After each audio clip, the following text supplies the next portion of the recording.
అప్పుల బాధలు వెంటాడుతున్నాయా? అయితే 6 JVR వారి జాతిరత్నాలు ధరించండి. నమస్తే. స్టూడియోలో ఉన్నారు ప్రస్తుతం సీనియర్ జర్నలిస్ట్ కిరణ్ గారు. మాట్లాడదాం. కిరణ్ గారు నమస్కారం సార్. నమస్తే. కిరణ్ గారు, వైఎస్ జగన్మోహన్ రెడ్డి గారు మాజీ ముఖ్యమంత్రి, ఆయన బయటకు వస్తే రచ్చ జరుగుతుంది సార్.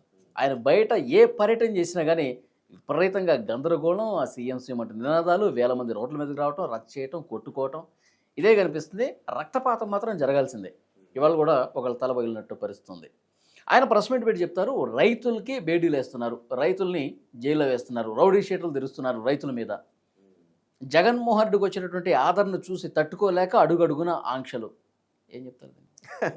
మీ దగ్గర ఉంటే వేయండి, లేకపోతే నేను ఒక విజువల్ ఇస్తా, తర్వాతనే వేసుకోండి. జస్ట్ నేను మీకు చూపించదలుచుకున్న ఒక విజువల్. అంటే జగన్మోహన్ రెడ్డిది బలుపు కాదు, వాపు మాత్రమే అనేది మనకి ఇవాళ తేటతెల్లమైంది. అన్ని వీడియోలు ప్రతి సందర్భంలో రావు కదా, వాళ్ళు క్లోజప్లో పెట్టి చూపిస్తారు వీడియోలు. క్లోజప్లో చూపిస్తే ఏం తెలుస్తుంది మనకి? చూడండి, ఇది ఈ విజువల్ మీకు ఇస్తా, తర్వాత మీరు పక్కన బాక్స్లో వేసుకోండి. Okay sir, okay. ఏదో జనం లేరుగా, ఫస్ట్ ఇంప్రెషన్ మీద అదేగా. ఇదేంటిది? మీకు మామిడి పళ్ళను ట్రాక్టర్లతో తొక్కిస్తున్న దృశ్యాలు ఇవి. ఆ దృశ్యాలప్పుడు జరుగుతున్నప్పుడు జగన్మోహన్ రెడ్డి వస్తున్న క్రమంలో అక్కడ వచ్చిన జనం ఇది. ఎంత పలచగున్నారండి. సాక్షి వాళ్ళు, మిగతా వాళ్ళు ఏం చేస్తారు? క్లోజప్లో పెట్టి చూపిస్తే జనం ఉన్నట్టు కనపడతారు. క్లోజప్లో పెట్టి చూపిస్తే జనం ఉన్నట్టుగానే కనపడతారు. ఇది క్లోజప్ కాకుండా పై నుంచి తీసిన విజువల్. మొత్తం ఒక 2000-3000 మంది వస్తే దాన్ని అబ్బో జగన్మోహన్ రెడ్డి గారికి జనం వచ్చేసారు, అబ్బో జగన్మోహన్ రెడ్డి గారిని టచ్ చేయడానికి కాదు, ఉంగరాలు లాక్కోవడానికి చేస్తారు వీళ్ళంతా. సో ఇక్కడ మీకు పాయింట్ చెప్తాను. జగన్మోహన్ రెడ్డి గారు ఎప్పుడు కానీ కొన్ని ఆయనకి సపోర్ట్ చేసే ఛానల్స్లో జన నీరాజనం వేస్తున్నారు. జన నీరాజనం క్లోజప్లు కొట్టుకొని జన నీరాజనం అంటే ఇట్లా ఇలాంటి విజువల్ వేస్తే తెలుసు జన నీరాజనం ఎంతవరకు ఉంటుంది. అంటే నేనేమంటున్నానంటే, ఇవాళ అసలు జన నీరాజనం పట్టాల్సిన అవసరము, బల ప్రదర్శన చేయాల్సిన అవసరం ఏముంది? ఇవాళ మీరు దేనికి వెళ్తున్నారు? మీరు వెళుతున్నది కేవలం రైతులకు సంఘీభావం తెలియచేయటం. పాయింట్ 1, మీకు గిట్టుబాటు ధర లేదు, దాని సంఘీభావం తెలియచేయాలి. పాయింట్ 2, ప్రభుత్వ లోపాలను ఎత్తి చూపాలి. ఇది కదా మీ ఎజెండా. రైతులను ఆదుకోవాలని డిమాండ్ చేయాలి. ఇది కదా మీ ఎజెండా. మరి మీరు ఏం చేస్తున్నారు? పొగాకు రైతుల దగ్గరికి వెళ్ళారు, ఏం మాట్లాడారు మీరు? సప్త సముద్రాల అవల ఉన్నా పోలీసుల్ని తీసుకొచ్చి నిలబెడతాం, బట్టలు ఇప్పుతాం, ఇది మీరు మాట్లాడదు. మీడియాలో ఏం హైలైట్ అయింది? అదే హైలైట్ అయింది. పొగాకు రైతులు ఎక్కడున్నారు అందులో? ఆ తర్వాత ఎవరో రెంటపాళ్ల దగ్గర ఎవరో ఒక వ్యక్తి గురించి మీరు విగ్రహం ఆవిష్కరణకి వెళ్ళారు. మీరు వెళ్ళినప్పుడు మీ ఎజెండా ఏం కావాలి? ఇతను గొప్పోడు చచ్చిపోయాడు మా కోసం, సో మీ అరాచకం వల్లే చచ్చిపోయాడు అనేది ఎలివేట్ కావాలి కదా. కానీ ఏం ఎలివేట్ అయింది? మీరు తొక్కి సింగయ్యని చంపేస్తారు, 3 చచ్చిపోయారు, అది ఎలివేట్ అయింది. మీ అరాచకత్వం ఎలివేట్ అయింది, రప్ప నరకడం ఎలివేట్ అయింది. మీరు ఏ ఎజెండాతో వెళ్తున్నారు? ఏమి చేసి వస్తున్నారు? ఇంత అట్ర ఫెయిల్యూర్ ప్రోగ్రామ్స్ నేను ఇదే చూస్తున్నా. వెరీ అంతకుముందు మిర్చి ఆడికి కూడా వెళ్ళారు సార్, మిర్చి బస్తాలు కూడా దొంగిలించారని చెప్పి అప్పుడు పెద్ద టాక్. మిర్చి ఆడికి వెళ్ళారు, అక్కడ గందరగోళం.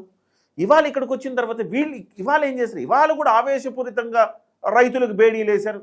నువ్వు అసలు మాట్లాడాల్సింది ఏంటి? ఏం చేయాలి? నేనేమంటున్నానంటే జగన్మోహన్ రెడ్డి గారి స్ట్రాటజీ అట్టర్ ఫెయిల్యూర్ అంటున్నా. బికాజ్ ఆఫ్ నిజంగా జగన్మోహన్ రెడ్డి గారు ప్రజలకి న్యాయం చేయట్లా. ఈ ప్రభుత్వం ఒకవేళ తప్పు చేస్తే తప్పు చేసిందని నువ్వు చెప్పాలి కదా. చెప్పాలంటే ఆ సబ్జెక్ట్ ఎలివేట్ అవ్వాలి కదా. నువ్వు ఆ సబ్జెక్ట్ ఎలివేట్ చేయట్లేదే. ఎంతసేపటికి జగన్కి జనం నీరాజనాలు పట్టారు, మీద పడ్డారు, అట్లా చేశారు, పోలీసులు అడ్డుకున్నారు, ఇవి కాదు కదా. సబ్జెక్టు మాట్లాడు అంటున్నా. డైవర్షన్ వెళ్ళిపోతా ఉంది. ఇది జగన్మోహన్ రెడ్డికి ఉపయోగపడదు, జనానికి ఉపయోగపడదు. నేనేమన్నా జగన్మోహన్ రెడ్డి గారికి ఉపయోగపడని, వాళ్ళ పార్టీకి ఉపయోగపడని, జనానికి కూడా ఉపయోగపడని. నిజంగా కూటమి ప్రభుత్వం తప్పు చేసి ఉంటే ఆ తప్పుని ఎత్తి చూపండి అంటున్నా. ఒక ప్రతిపక్షంగా ఎత్తి చూపండి, మీ బాధ్యత కూడా అది. ఇవాళ మీరు పర్యటనలకు వెళ్తే ఎవరు అడ్డుకోకూడదు కూడా. నేనైతే అలా అడ్డుకోవడానికి నేను సమర్థించను. కానీ ఎందుకు అడ్డుకోవాల్సి వస్తుంది? అసలు పర్యటనల గురించి ఆయన వస్తుంటే ఒక ప్రహసనంలాగా మాట్లాడుకోవటం, పోలీసు పర్మిషన్లు, ఇవన్నీ ఎందుకు ఇంత చర్చ జరుగుతోంది? మళ్ళీ గందరగోళం సృష్టించి మీరు దండయాత్ర చేస్తున్నారు కాబట్టి. మీరు దండయాత్ర చేయకుండా చక్కగా వెళ్ళి రైతుల దగ్గరికి వెళ్ళి పరామర్శించి వాళ్ళతో మాట్లాడి, అన్న ఎంత ఉందన్న, మీద పడిపోయి ఉన్మాదుల్లాగా మీ మీద పడిపోతే మీరు ఎవరు ఏ రైతుతో మాట్లాడారు? మీరు ఒక్క రైతుతో మాట్లాడిన వీడియో వస్తుందా? లేదు, రావట్లా. ఎంత దారుణం అంటే కానీ ప్రతి పర్యటనలో కూడా రక్తం చిందించాల్సిందేనా సార్? రక్తం కనపడుతుంది. ఉన్మాదం అంటున్నా. పొదిలి పర్యటనలో కూడా మహిళల తలలు పగలు కొట్టారు కదా, వాళ్ళు శాంతియుతంగా నిరసన చేస్తారు. తలలు పగలు కొట్టారు. ఇవాళ వాళ్ళు కొట్టుకుని తలలు పగలు కొట్టుకున్నారు. ఇవాళ బిర్యానీ కోసం, బిర్యానీ కూడా కాదు, కుష్కా అంటారంట దాన్ని, కుష్కా కోసం, మందు కోసం కొట్టుకుని తలల పగలు కొట్టుకున్నారు. ఇవాళ కుష్కా అంటే ఏంటంటే కనీసం ముక్క కూడా లేకుండా బిర్యానీ రైస్ పెడతారు, అది కుష్కా అంటారట. ఆ కుష్కా కోసము అంటే కనీసం ముక్కలున్న బిర్యానీ కూడా పెట్టలేదు వాళ్ళు. దారుణం అది. ఈ కుష్కా కోసం, మందు కోసం వాళ్ళలో వాళ్ళు కొట్టుకొని తలల పగలు కొట్టుకున్నారు. ఆ కాన్వాయ్లో వెళ్తూ వాళ్ళ నాయకుడు ఒకడు కింద పడిపోయాడు. అవును, జారిపడ్డాడు కదా. వాళ్ళు కొట్టుకున్నారు, గేట్లు పగలగొట్టి లోపలికి అరాచకత్వంతో వచ్చారు. మీరు ఇంత అరాచకంగా మీరు పర్యటనలు చేస్తే ఏం సందేశం ఇస్తారు? మీరు ఇవ్వాల్సిన సందేశం ఫెయిల్ అయిపోవట్లా? ఇవాళ నిన్నటి మొన్నటి వరకు ఏమనుకున్నారు? సరే, ఇవాళ వచ్చిన విజువల్ బట్టే మనం మాట్లాడదాం. ఆఫ్ కోర్స్ మొన్నంతా జగన్మోహన్ రెడ్డి గారు నీరాజనాలు పట్టారు అని వాళ్ళు చెప్పిందే నిజం అనుకున్నాం. మరి ఇవాళ ఎందుకు రాలి అంత జనం? కారణం ఏంటంటే జనానికి అర్థమైపోయింది, అనవసరంగా వీళ్ళు మందిస్తాం, బిర్యానీ ఇస్తామని చెప్తే ఆడికి వెళ్ళి ప్రాణాలు పోగొట్టుకోవడం ఎందుకురా, ఇదేదో గందరగోళంగా ఉంది, అసాంఘిక శక్తులు అడ్డాలా మారింది ఆయన పర్యటనలో, మనం ఎందుకు వెళ్ళడం అని కామెంట్. ఇవాళ సిచ్యువేషన్ ఏంటంటే రైతులు ఎవరు లేరు వలి, అందరూ ఈయనకు సంబంధించిన ఉన్మాదులే ఉన్నారు, అసలు సిసలైన రైతులు లేరు. నిన్న రాత్రి ఒక 2 లారీలలో తీసుకొచ్చిన మామిడికాయలు అక్కడ వేసి ఆ ట్రాక్టర్లతో తొక్కిచ్చారు.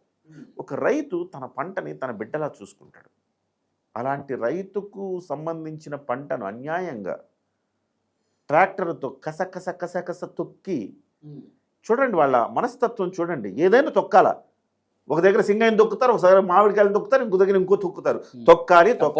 పొగాకు బేళ్ళను కూడా కాలుతో తొక్కుంటూ పోయారు అంతే, ఏదైనా తొక్కాలి. వాళ్ళకి ఒక ఉన్మాద స్థితి ఏంటంటే అరాచకత్వం.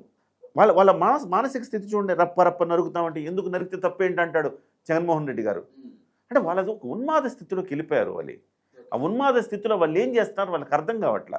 వాళ్ళు ఆస్వాదిస్తున్నారు ఈ నరకడాన్ని, తొక్కడాన్ని. కసిగా మామిడికాయల్ని మొత్తం ట్రాక్టర్లకు తొక్కిచ్చేస్తే ఆనందంగా చూస్తున్నారు వాళ్ళు. గతంలో ప్రభుత్వంలో ఉన్నప్పుడు కూడా వాళ్ళ వైఖరి ఇదే విధంగా ఉంది, వాళ్ళ మనస్తత్వం ఇదే విధంగా ఉంది. అప్పుడు ప్రతిపక్షాల మీద జైల్లో పెట్టడం, అరెస్టులు చేయడం, బూతులు మాట్లాడటం ఇదే ఉంది.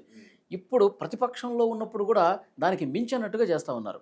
ఇంకా వాళ్ళు ఎందుకు రివ్యూ చేసుకోవట్లేదు? మనకు ఎందుకు 11 స్థానాలకి మనం పరిమితం అయిపోయాం, మనం రాజకీయాలు మారాలి కదా, మనం మారాలి కదా, ఇలాంటి రివ్యూస్ ఎందుకు జరగట్లేదు అంటే ఏం చెప్తారు? అది ఆ మనస్తత్వం అట్లా ఉంది. ఇప్పుడు ఏం చేయాలి?